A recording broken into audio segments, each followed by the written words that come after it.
This is CBN NewsWatch. Thanks for joining us for this first edition of CBN NewsWatch for Monday, July 8th. I'm Mark Martin. Today, Iran begins enriching uranium to build atomic weapons. Now the U.S. and Europe are considering how to respond. The warning for California: expect more earthquakes in the future, like the two quakes that hit in the last couple of days. An elderly couple faces eviction from their senior living community because they plan to hold a Bible study. We'll tell you how they're fighting back. And faith, forgiveness, and reconciliation: how people forgave and came together after the terrible genocide in Rwanda a quarter of a century ago. Those stories and more today on NewsWatch. We begin with Iran following through on its threat and increasing its uranium enrichment Sunday beyond the limit allowed under President Obama's international nuclear deal in 2015. That moves Iran closer to levels for atomic weapons and increases the pressure on Europe to find a way around the U.S. sanctions that are hurting Iran's economy. President Trump issued a warning Sunday to the Islamic regime. Iran better be careful, because you enrich for one reason. And I won't tell you what that reason is, but it's no good. They better be careful. International reaction came swiftly, with Britain warning Iran to stop, Germany saying it is extremely concerned, and Israel urging world powers to impose more sanctions. Californians are on edge as thousands of aftershocks rocked the region just days after two major earthquakes. Thursday's 6.4 magnitude quake was the largest in 20 years, and it was followed by an even bigger 7.1 magnitude quake Friday night. This video shows the powerful quakes forcing water from pools and flinging groceries from shelves. Experts and officials are warning residents to be prepared for the next big one in the future. We're going to have a lot more earthquakes, and we're going to have a lot stronger shaking. We all, I think, have a unique role and responsibility to prepare individually to be prepared for the next earthquake of magnitude even greater than 7.1. CBN's Amber Strong is following this story. Amber, how are residents coping with the quake? Good morning, Mark. Yeah, so the quake itself caused $100 million in damage. We're talking house fires and a lot of structural damage, but no fatalities, which is a big deal. A lot of people are saying that had this thing happened, the epicenter been in San Francisco or LA, this would have been a much different story. But it did cause damage nonetheless, and you have people who are sleeping outside out of fear of all of these aftershocks, and then some who are sleeping outside because sadly they have no other place to go at the time. Wow, definitely supernatural, divine intervention that there are no injuries with this. What are officials doing to prepare for the next one, Amber? Well, seismologists are saying in the next few years you can expect at least 6 magnitude or above earthquakes to strike the regions, to strike Southern California. It's just something that's going to happen. So what Governor Gavin Newsom is doing is installing these $16 million quake sensors around the region, and what they do is give utilities and trains kind of a second's warning to shut off before the shaking begins. Okay. Amber Strong, thank you for that report. Yeah, thank you. In other news, 3 years ago, archaeologists digging in Israel revealed they had excavated a Philistine cemetery for the first time ever. Now a report on the bones they uncovered has confirmed the origins of the Philistines, one of the key enemies of the biblical Israelites. CBN Middle East correspondent Julie Stahl brings us that story. State-of-the-art DNA testing on the ancient Philistine bones showed they came from Europe more than 3,000 years ago. We've been able to demonstrate for the first time that the Philistines were immigrants to the region of Philistia. Ancient Philistia was located along the modern-day southern coast of Israel and Gaza. Archaeologist Daniel Master headed the Leon Levy expedition to Ashkelon. In the 13th and 12th century, empires collapsed. Indeed, much of civilization collapsed. And when people woke up 100 years later, the world was very different. One of the groups that people noticed were the Philistines. Master said the DNA confirmed what they already believed. From the early 20th century, people noticed that the styles of pottery that they were finding in the area called Philistia by the writers of the Hebrew Bible were similar to pottery that was found in Greece just 100 years earlier. And people started to draw the connection that perhaps this pottery indicated some connection between these two groups of people. Ashkelon was one of 5 big Philistine cities. The Philistines lived there for about 600 years. The Philistines appear in the Hebrew Bible as one of the great enemies of the Israelites. But where did they come from?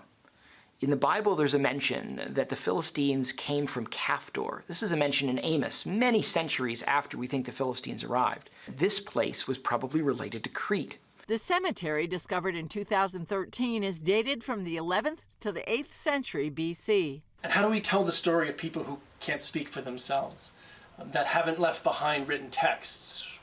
We can look at the scraps and the garbage that they've left behind. We can look at what other people said about them during the time period. But the DNA actually gave us an opportunity to let these people speak for themselves.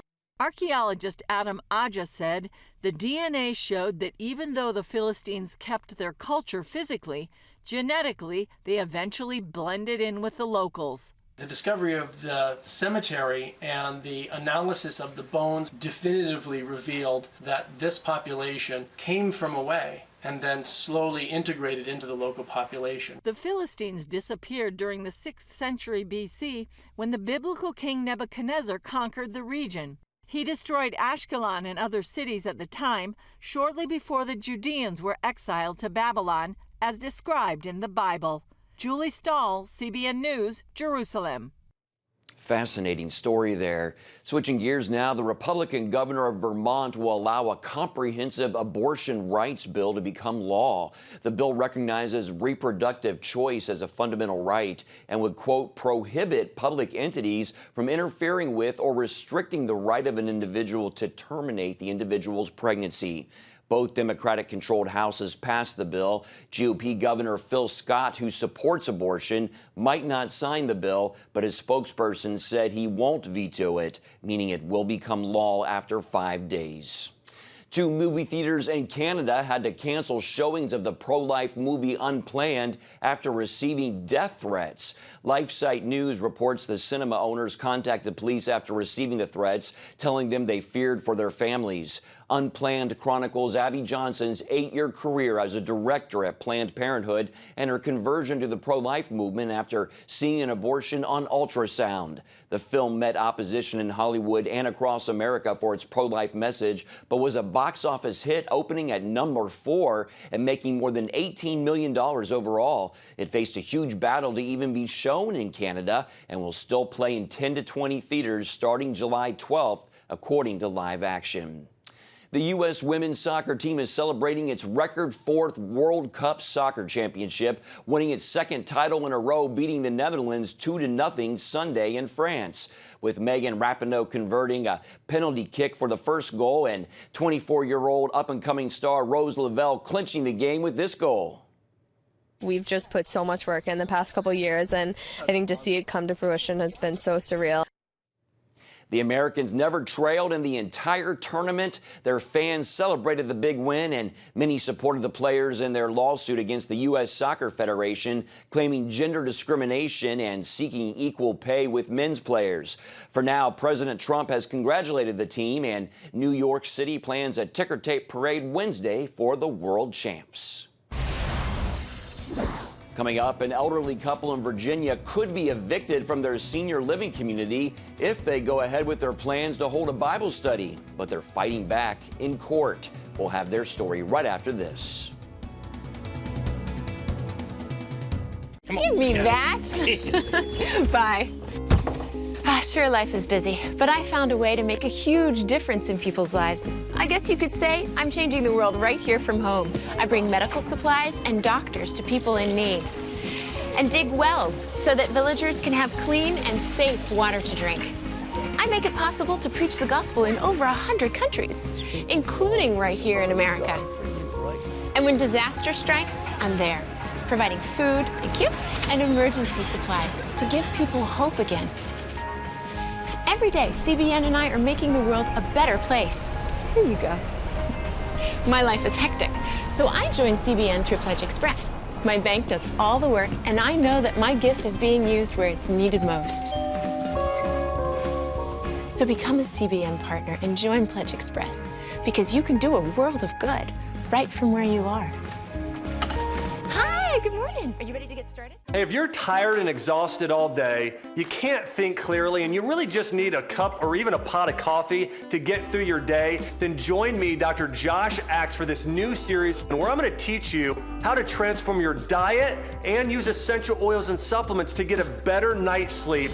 Protect your sleep and live your best life with innovative information from 5 leading sleep experts. If you're not a great sleeper, you can do things to make yourself a great sleeper.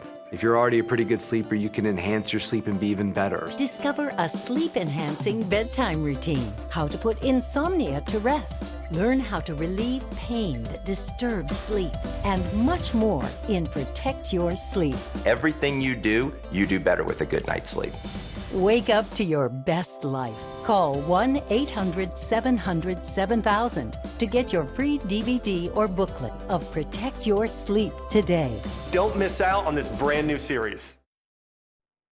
Get the top political news and analysis from Washington on Faith Nation, tonight at 6 Eastern, only on the CBN News Channel.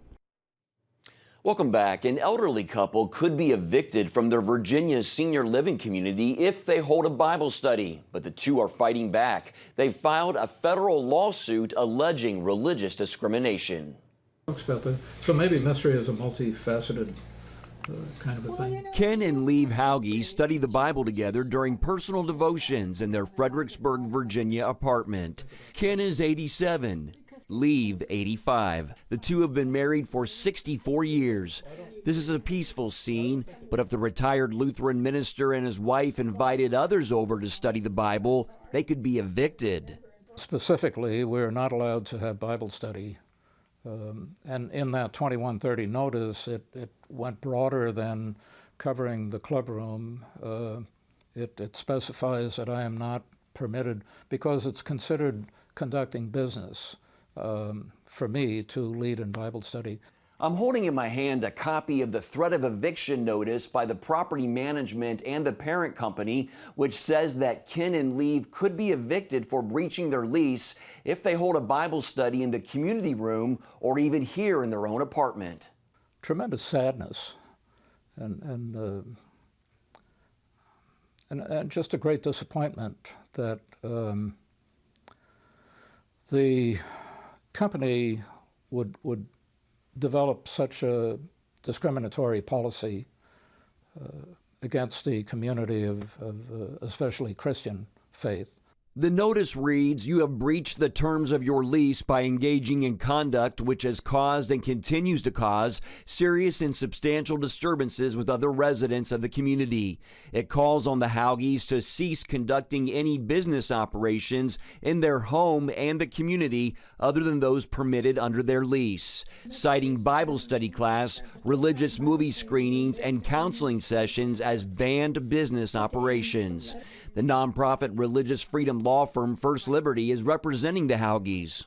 They've also prohibited the saying of table grace at resident social meals. In fact, what they've done is they will refuse to reimburse the resident social director for the costs of the meal if table grace is said. First Liberty says that even though the law protects the Hauges from religious discrimination in housing, Ken has agreed to temporarily stop leading the Bible study to prevent being evicted until the situation is resolved legally. What we're asking is for the court to hold the management company accountable for violating Ken and Lieve's right to live out their faith in their own home, as well as to ensure that no other residents have to suffer through what the Hauges have endured. The landlord writes that the threat of eviction notice is in no way based on your religious beliefs and/or practices or requesting that you cease practicing your religion. CBN News reached out to the attorney representing the Evergreens at Smith Run and its parent company, Community Realty Company, for comment on the situation, including the federal lawsuit. A spokesperson for the Evergreens declined, saying they cannot comment on matters of pending litigation. The Evergreens management and the parent company have until Wednesday to respond to the federal lawsuit.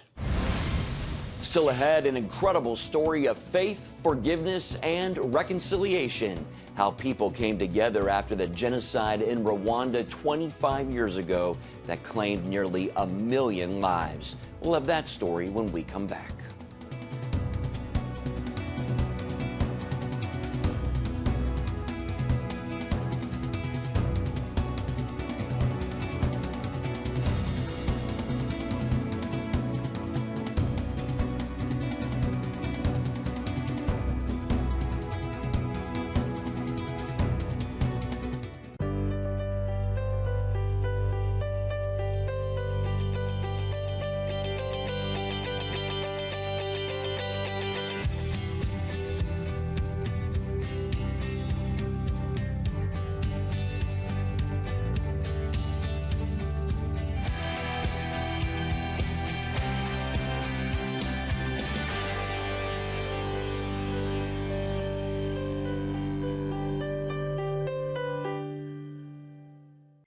Wouldn't it be great if you could just hop on a plane and fly to a third world country and hand out food and medicine to the needy?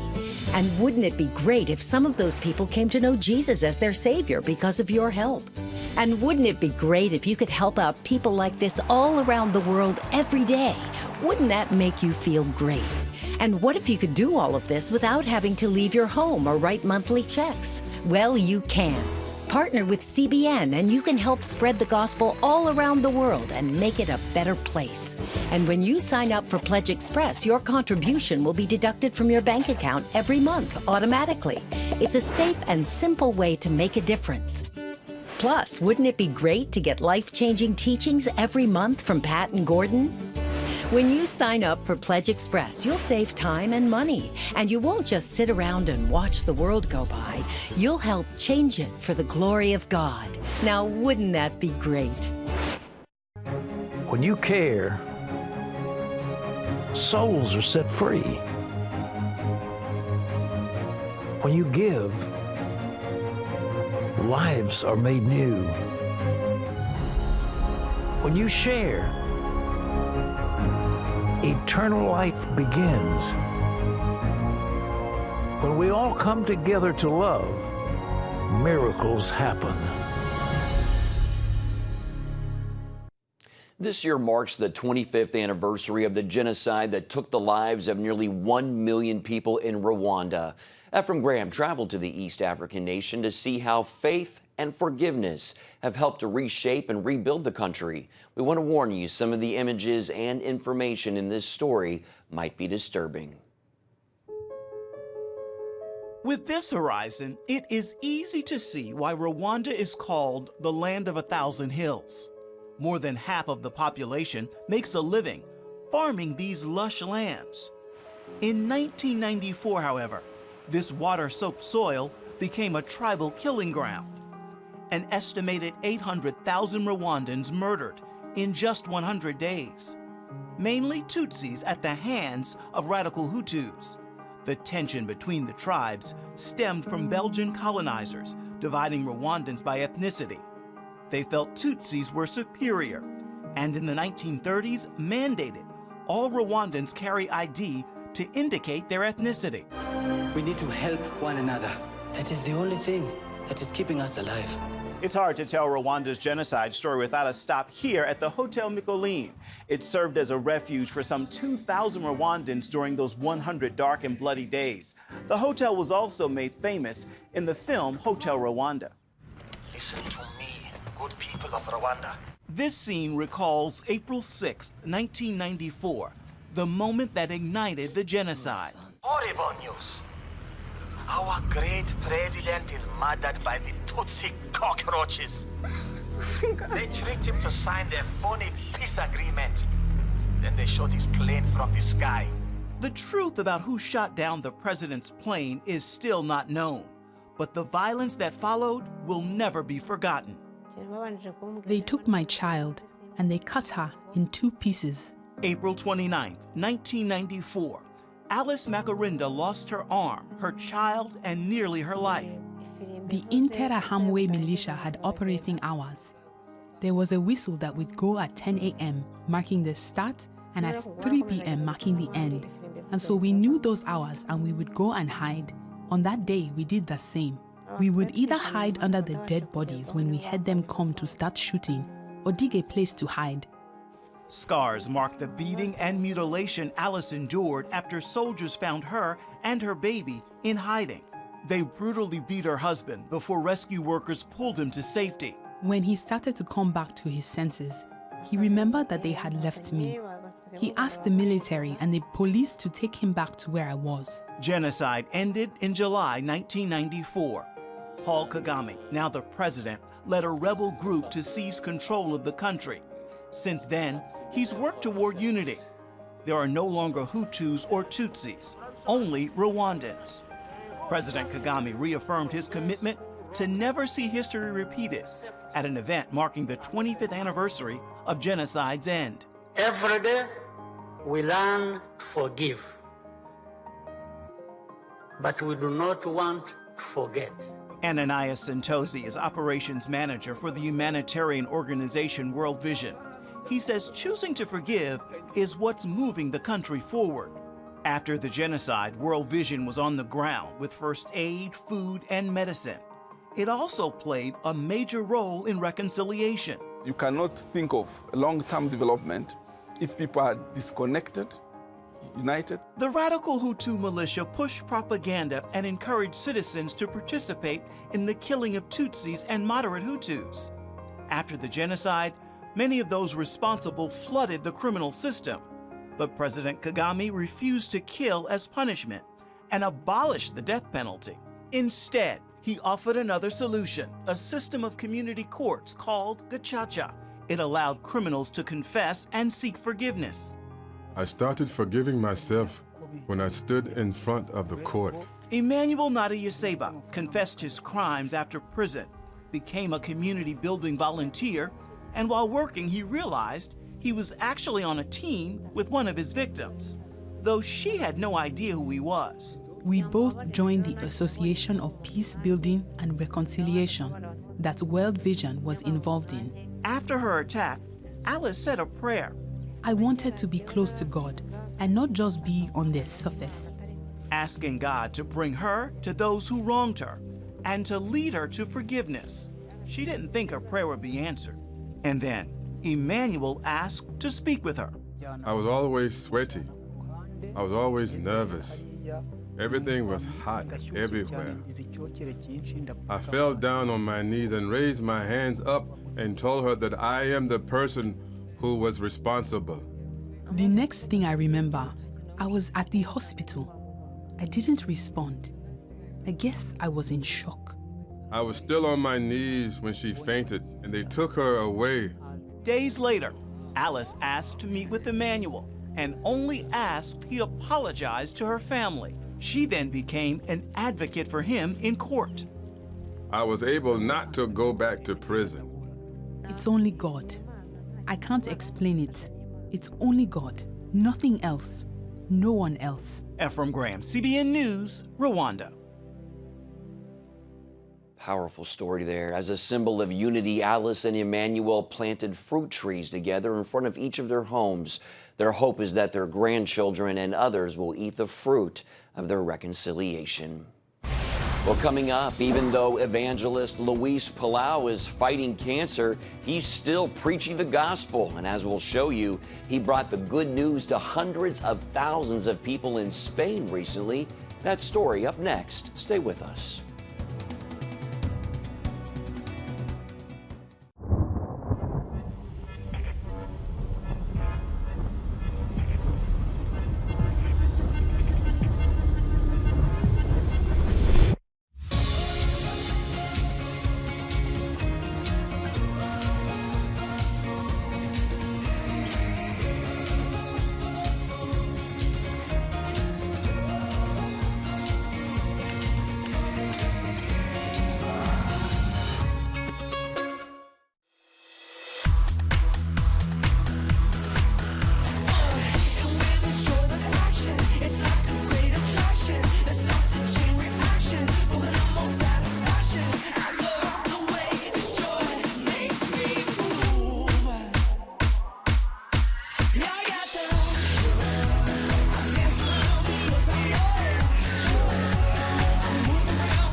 When I came to Regent University, it's like the world opened up. I felt like I needed to advance my career and go back to school. Regent was a perfect fit for me. The Regent professors are world-class. You are equipped. The focus of the faculty is on each individual student, whether it's online or in person. You become a part of Regent's family. You carry with you not just the content and the knowledge, but the confidence to understand that we can be significant in the world.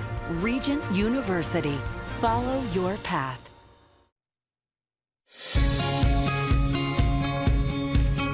young people, millennials, are flocking to church. It's not an exaggeration to say that we love to meet them and that we love to know their stories. Evangelist Luis Palau has been fighting cancer, but just a few days ago, he preached the gospel to hundreds of thousands of people in Madrid, Spain. His ministry reports more than 2,000 people gave their lives to Christ. Peter Wooding of the Global News Alliance has this remarkable story. The Luis Palau Association saw a remarkable response to their three-day evangelistic festival in Madrid, Spain, June 21st to the 23rd, when over 2,500 people accepted Christ. Hundreds of thousands of people were reached with the gospel, as huge crowds gathered in key locations across the city for the festival, with some of the latest gospel artists performing, followed by evangelistic messages from both Andrew Palau and his father Luis Palau. Earlier that weekend, Andrew explained the significance of Luis coming to Madrid. Miracle upon miracle. Dad has arrived. It's the first time he's been out of the country since his diagnosis. It's been 18 months and he is fired up. And now, y ahora, papá, cuéntales lo que me contaste a mí. Welcome to the platform now. Bienvenido a la plataforma ahora. My father, mi padre, Luis Palau. Un gran aplauso por papá. Hola Andrés, gracias, Che. Bueno, de nuevo, un gran saludo para Madrid. As well as larger gatherings, there were a number of other significant events across Madrid throughout the weekend, including a women's evening. Wendy Palau believes this had a significant impact. It's been a beautiful night to be here with the women, and the response, I think, will be amazing. Thank you for praying. Thank you for praying. The locals have worked so hard to put the pieces together, and so we're expectant. Beyond the festival, the Palau Association was keen to leave a long-lasting legacy for the more than 200 partnering churches involved by training 750 evangelists to continue to reach the city for Christ. Peter Wooding reporting for the Global News Alliance. Great way to end the show there. Well, that's it for today's first edition of Newswatch, and you can find more on the issues you care about most at cbnnews.com, and can watch CBN News programs anytime on our CBN News channel. Also, tell us what you think about the stories you've seen here by emailing newswatch@cbn.com. Thanks again for watching. Have a great day.